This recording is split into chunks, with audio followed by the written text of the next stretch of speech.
You're listening to the Hella Well with Danielle show, a podcast taking women of color on a journey exploring all things wellness and travel related.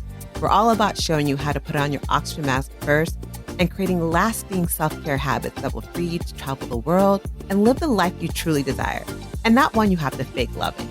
I'm your host, Danielle Washington. Now let's buckle up and start this journey.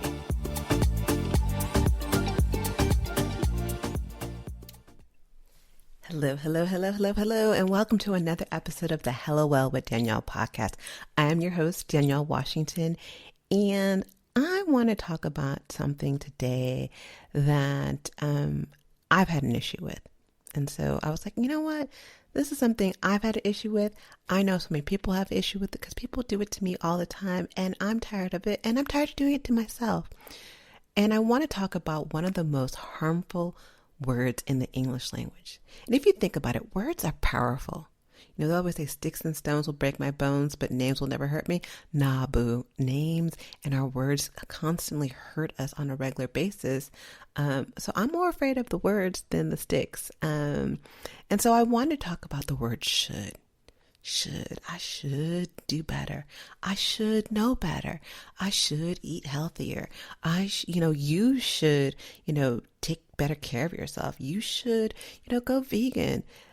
This word is so harmful. And even look at the definition. I'm a definition girl. I love looking at definitions of different things. So even the definition of this word is mad shady. The definition says it's used to indicate an obligation, a duty, a correctness, typically when criticizing someone's actions. And oftentimes we should all over ourselves. I really want a shirt that says, I stop shoulding all over ourselves, because we should all over ourselves all the time. And I use the word should so much, or before I started actually being conscious of the fact that I was using should so much, I was using the word should constantly, oh my God, Danielle, you should know better. You should make up your bed. You should go to your ancestor altar. You should go check on your parent. You should be this. You should do that. You shouldn't do this. And it's like, who are the should police? Seriously, who is should? Who's controlling the shoulds? Is there a committee saying what is acceptable in the should land? And where does this ideal come from? I want to know. Well, actually, I do know. I do know where it comes from. And it sucks. So I want to unpack why this word sucks and what has us in a way of thinking about it. Because if you think about the word should, ain't nothing good comes after the word should. I should blank. It is a criticism. It is a self-deprecation. It is lack of self-acceptance. It is criticizing yourself. It is blaming yourself. It's not that I made a mistake or I did something wrong. When you use the word should, you are saying I am fundamentally flawed at the core. Should equals flawed. So every time we use the word should on ourselves or on other people, we're saying something's flawed. And that I don't know about you, it don't feel right to me.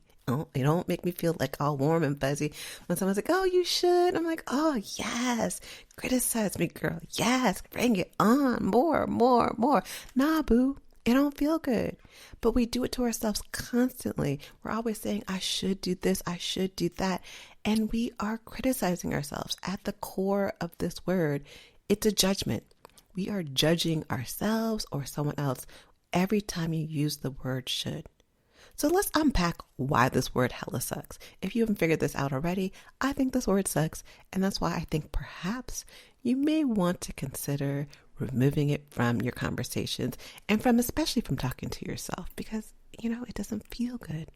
And the first thing that I think of when I think of the word should, and I used to do this thing called breaking up with the norm. And it was a 5-day challenge. And the shoulds are all about societal norms. It's what society is what the things we're doing things because it's expected of us. It's these rules and regulations, whether they're unspoken or spoken. I should wait for the light to change before crossing the street. Yeah, maybe it might save my life, but it's a judgment. It's a judgment nonetheless. And it's taking away my rights to be rebellious. And I'm not saying you have to be rebellious, but I'm just saying, it takes away that the autonomy of controlling your own thoughts and actions. Because we always think, we're doing what's expected of us. And it feels like when you use the word should, the way I like to think about it, when you use the word should, it feels like you're falling short of this, perfection benchmark, which again, the perfection benchmark is, who is telling us that we should? And, why are we someone telling us that we should? And it comes from the societal norms that we feel like we should be following because that's what is expected of us. And let's begin with the first thought process of this is no one's perfect. So why are you shitting on me when you ain't perfect and this perfect benchmark of what is expected of me is BS? It also stops you from speaking your truth. And that's one thing that kind of gets to me. As this is, today is the summer solstice. It's the day after Juneteenth. And if you are in America, you know that, Congress, good old people, the good old boys, passed, some kind of laws, whatever, making Juneteenth a holiday. And I don't know how you feel about this, but this is me not shoulding. Oh, I should keep my mouth shut because I'm Black and I should be pro-Juneteenth. I am pro-Juneteenth, but I'm also pro-Juneteenth as a national holiday. And why is that? Because I feel, and this is my opinion, and this is me going against the shoulds of society saying what's expected of me. You need to stay in your corner and be good. And that goes back to that whole Naomi Osaka. If you listened to the podcast the other day, a couple of weeks ago about Naomi Osaka, you should, shut up and play, when she was talking about her feeling the needing time for self-care. But it goes back to Juneteenth and me feeling like, oh, maybe I shouldn't say what I'm feeling. No, I feel like Juneteenth being a national holiday, it feels like it's going to turn into the Cinco de Mayo for Black people. And I'm like, it ain't Cinco de Mayo. It is not, and I almost wish others didn't know about it so we continue celebrating.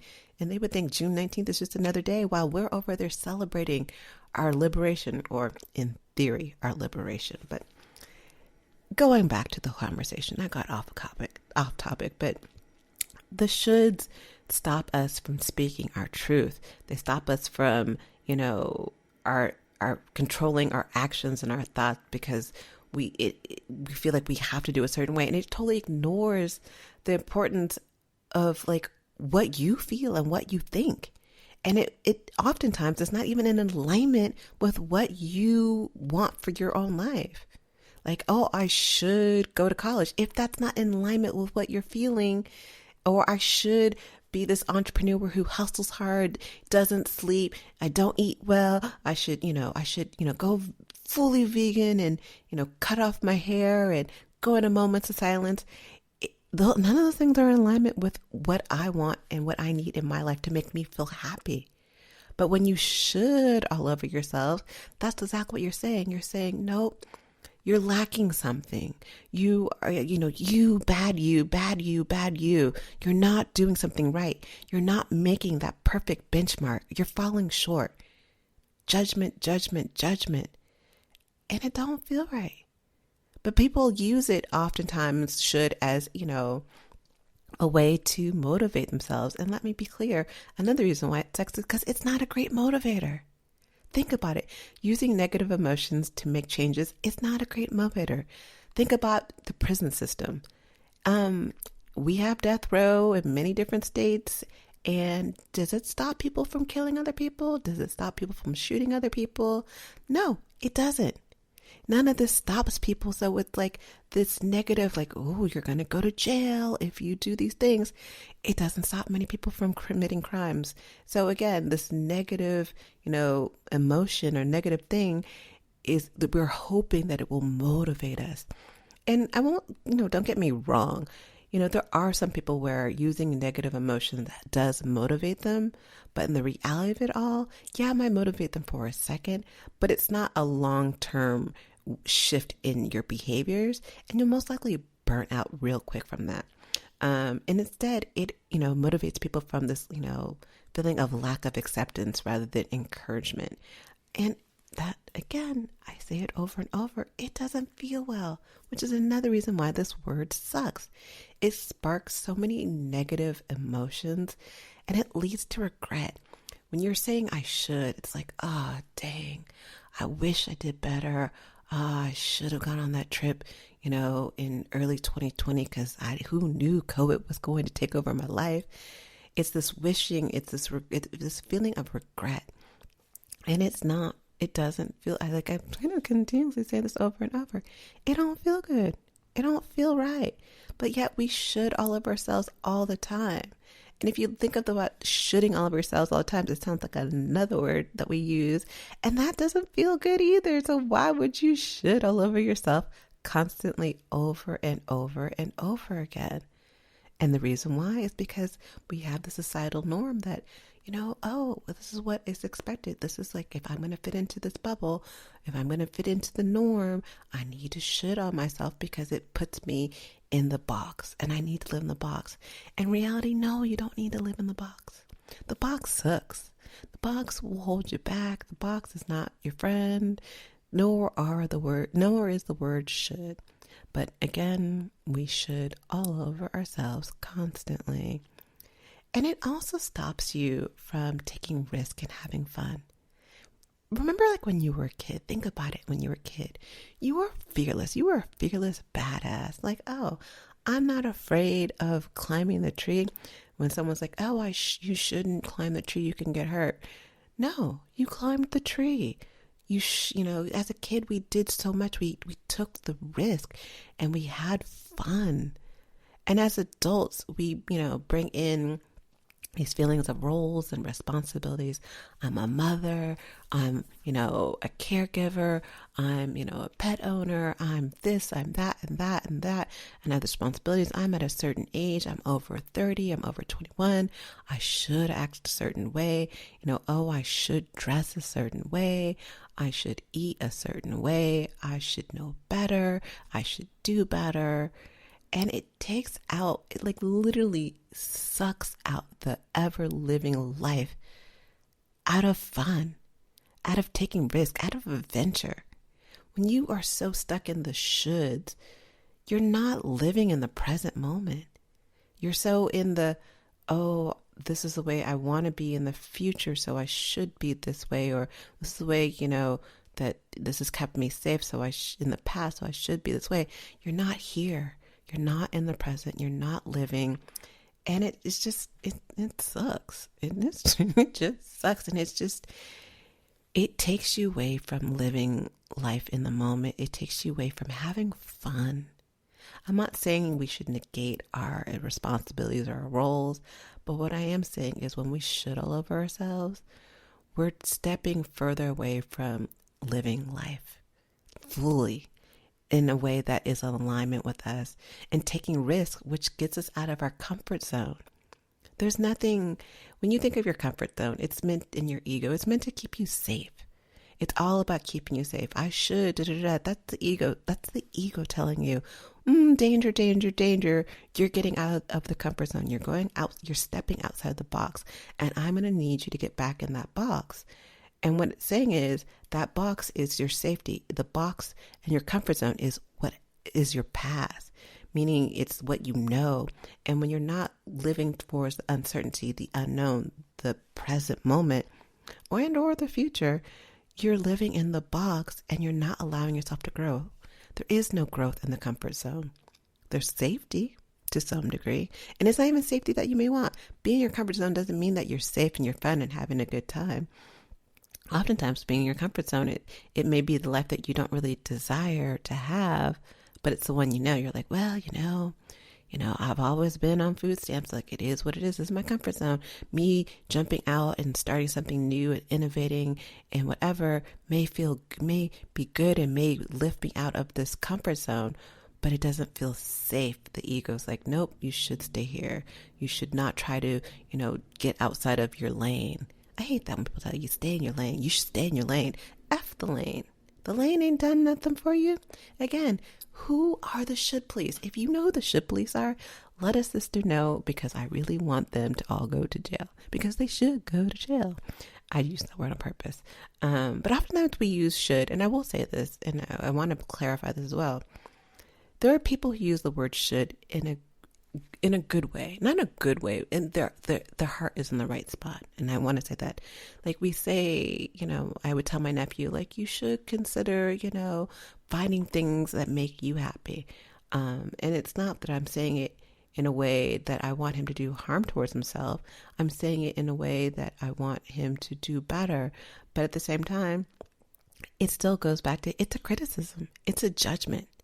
It's to me saying, hey, I love you, but I don't feel like you are doing things the way you, quote unquote, should do. I'm saying it's not the way. I love you, but you're not doing something right. I love you, but you're lacking something. Every time you tell someone you should blank, you're saying to them, I don't feel you're doing the right thing.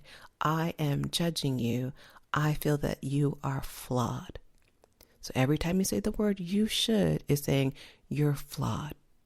And think about that. Do you really want to tell your loved ones, hey, I love you. Hey, Oprah, you're flawed. You should, You're flawed. You're flawed. What we're saying is you're flawed. And I don't know about you, but I don't really want to tell people I love you're flawed. And when I was able to come to the realization that every time I said you should is me saying you're flawed, it made me shift how I thought about my words and made me realize that I don't like when people shit on me. So why am I over here shitting on other people? But again, it's one of those things where we oftentimes don't even realize that we're shitting on others or shitting on ourselves. I say shit all the time, even when I know better. So I want us to remember that, it doesn't feel good. It takes us away from, being our authentic selves, taking risks, growing and having fun, but also it denies us our intuitive gifts. We all are intuitive in some way or another. There's these things called the clairs. If you listen to the podcast I did with Danny Faust about manifestation, we talked about the clairs. I always get them wrong. Like, what are they? They're clairvoyant, clairsentient, clair something. There's a bunch of clairs. But we all have an intuitive gift. We have that gut feeling. Think about it when you're watching a movie and you that gut feeling, you're like, girl, you shouldn't go in that room. That's that gut intuitive feeling like something is going to go wrong. Something is dangerous. And so when we should all over ourselves, what we're doing is we're denying ourselves of this intuitive gift. We're saying our intuition is wrong. It's not reliable. So we're not allowing ourselves to rely on our gifts that, universe, God, whoever you want to call, has given us. And we're denying ourselves this beauty because we're like, oh, it's because I should think this way. I am wrong because I'm lacking, I'm flawed, I'm fundamentally flawed. And that sucks. That totally sucks. The other part of this I want to talk about why we should, did you just hear that? Why we should, and again, even in a podcast talking about stopping using the word should, not thinking and not being methodical about my words, I use the word should. So let's backtrack that situation. Another reason why perhaps you may want to consider removing the word should from your vocabulary is, think about it in the sense that I feel like it takes us away from loving ourselves. When you are sitting up here and saying, I'm flawed, I'm falling short of this, perfect benchmark, even though perfection doesn't exist. I'm self-deprecating. I'm like, you're not accepting who you are. When you use the word should, you are saying that something about me is not right. Where I am is not right. Who I am is not right. I am flawed. I'm judging myself. And that's not love. That's the opposite of love. And like we try to live up to these like stereotypical standards, like, oh, I'm just a strong Black woman and I have to act a certain way to be that strong Black woman, or I have to be a certain way to be a good mom, or to be a good daughter, or to be a good wife, a good partner. It's taking us away from authentically being who we were meant to be, being in alignment. It just sucks. It's one of the many reasons why I just think we shouldn't be using this word. Ha ha ha. I shouldn't be using. I'm literally catching myself every time I'm saying this as I'm doing this. So, okay, if I am saying that perhaps you should, perhaps you should. Okay, if I'm saying perhaps you may want to consider not using the word should, what can you use instead? What can you do? So what can you do instead of using the word should and stop shoulding all over yourself?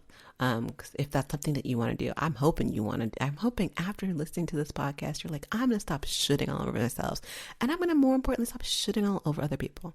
So I want to say that there's nothing wrong with setting goals and measurements and measuring them, but you need to do it with grace. And when you use the word should, you're not giving yourself grace. You're giving yourself judgment. So that's the first thing. I want you to find a way to observe your words and shift when needed. What can you say instead of the word should? Can, I could, I would, perhaps, I want. I don't know why I felt like I needed to sing these words. Like it was an after school special. Like, I can, I could, I would, I should. And I could try to continue singing, but I know that I cannot sing, and I'm okay with that. That's how I didn't say I should stop singing. But in using those words, can, would, perhaps, could, you're giving yourself choice. And by giving yourself choice, you're already saying, I haven't failed already. What you're saying is by giving yourself options and choices, is you're saying that you're not allowing yourself to say it, that I'm fundamentally flawed. And so that's one reason why I like using those words instead of the word should.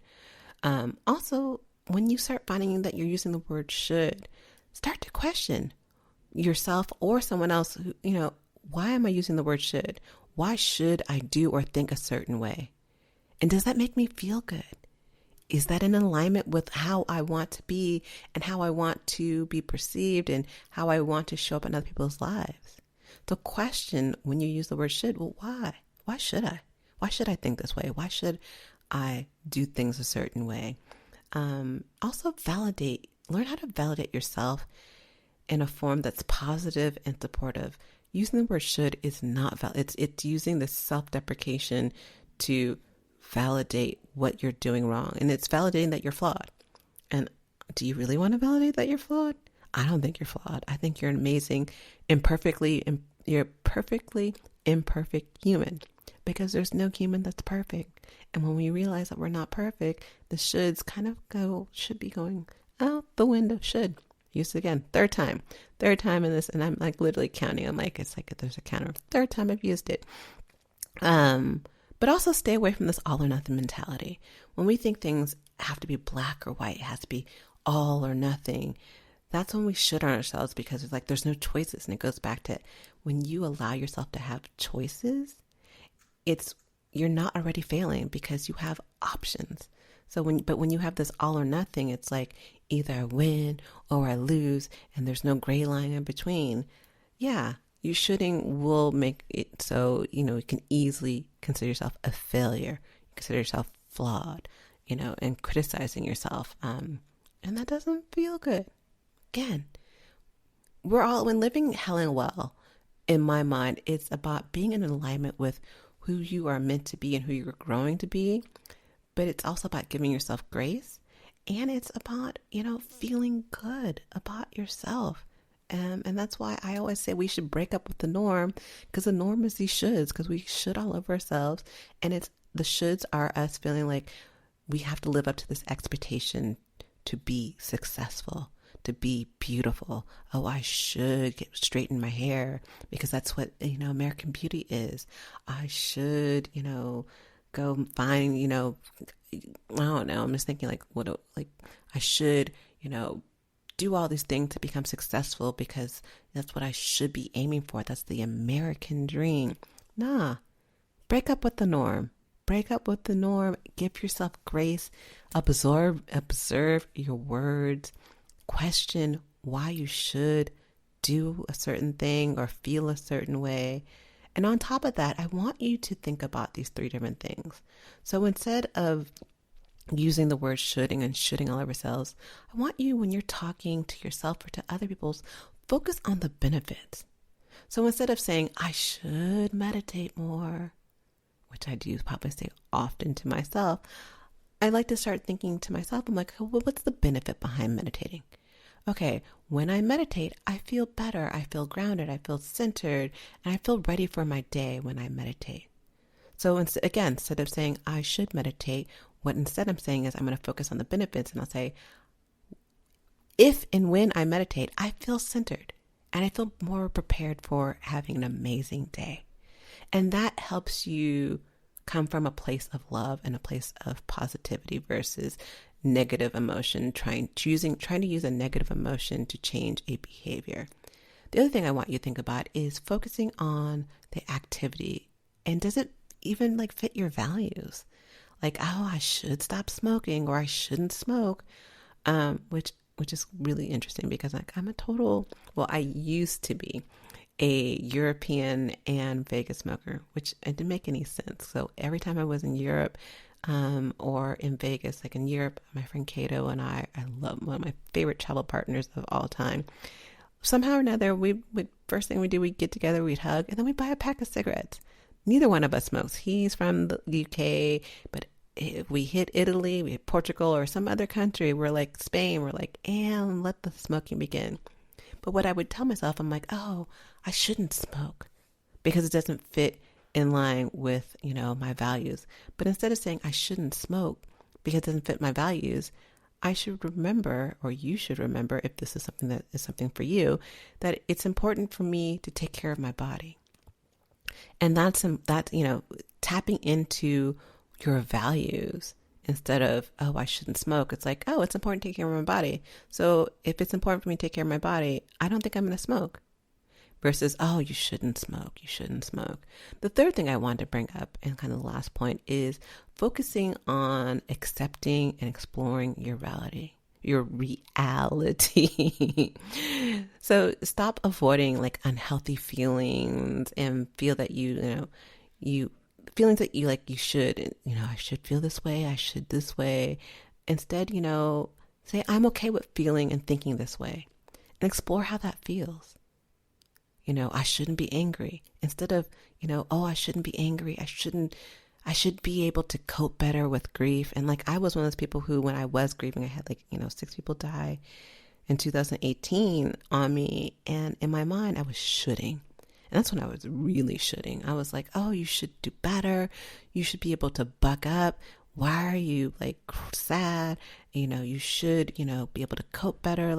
After the first 2 or 3 of that year, you should be able to bounce back like that.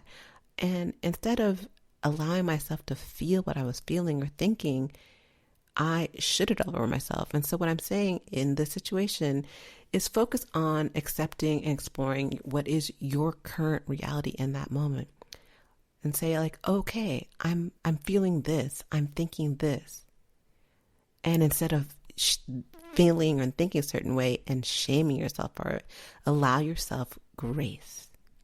Allow yourself grace to be you, to live the way you are feeling, and to acknowledge that, some days I might be angry. Okay, why am I feeling this way? It's okay to feel angry. I shouldn't have to. I could consider the ideal of allowing myself to be okay with this moment and this feeling, exploring why I feel this way versus shaming myself. I don't know. All I know is if this world could stop using the word should in every language possible, I think we'll be a better place. I think should consistently equates the word flawed, and we're not flawed. We are perfectly imperfect humans. That is the way we were built. That's the way we will always be. There is no perfection. So why is this perfection benchmark up in our face and we're shitting all over ourselves and shitting over our loved ones all the time? It all makes sense. It's time to let go the word should. It's time to start loving on you. It's time to give yourself grace. It's time to remember and focus on the benefits versus saying, I'm criticizing myself. I'm lacking. I'm flawed. You're not flawed, sis. You are beautifully, amazingly, unapologetically, perfectly imperfect. I love y'all, and I will see you guys next week. Ciao.